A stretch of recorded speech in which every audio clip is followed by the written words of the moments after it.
We live in an era of information technology.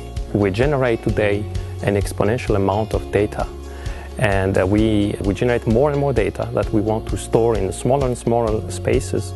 We want to access this data in a very efficient way. We consume a lot of energy in storing and preserving this data.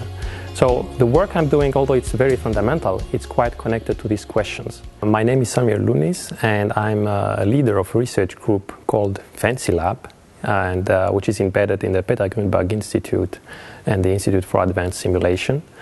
And at the same time, I'm a junior professor at the RWTH Aachen University. I got interested as I was a student back in Tizi Ouzou in Algeria, where I come from. And already there I was fascinated about properties of materials and about the ability of using theoretical physics to explain and even predict properties of materials in a realistic manner. Today I work on material research. I'm interested in materials at low dimensions, and I'm interested in looking at them from principles based on quantum mechanics. I'm very much interested in what is called magnetism. And it turns out that even a single atom can carry a tiny magnet. And these magnets are characterized by a north and a south pole. And a way of storing information in a device is based on the direction of this north pole.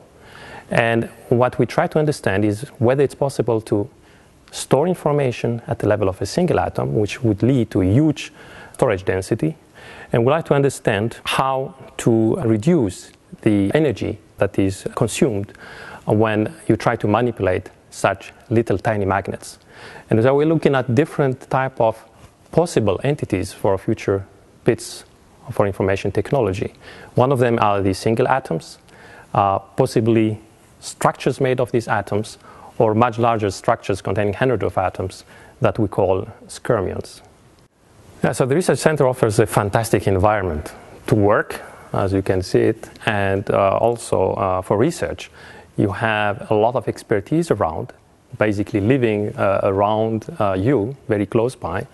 And of course, we have also access to supercomputing, which is very essential in the field I'm working on, which is simulating matter in a realistic manner. Well, this is a very prestigious grant, so I'm very happy to have it. But also, it gives a lot of security in order to investigate unusual research topics, very difficult ones, which are very difficult to realize with usual means. So one can think peacefully on a very challenging problem for 5 years without worrying much about funding. So this is very important.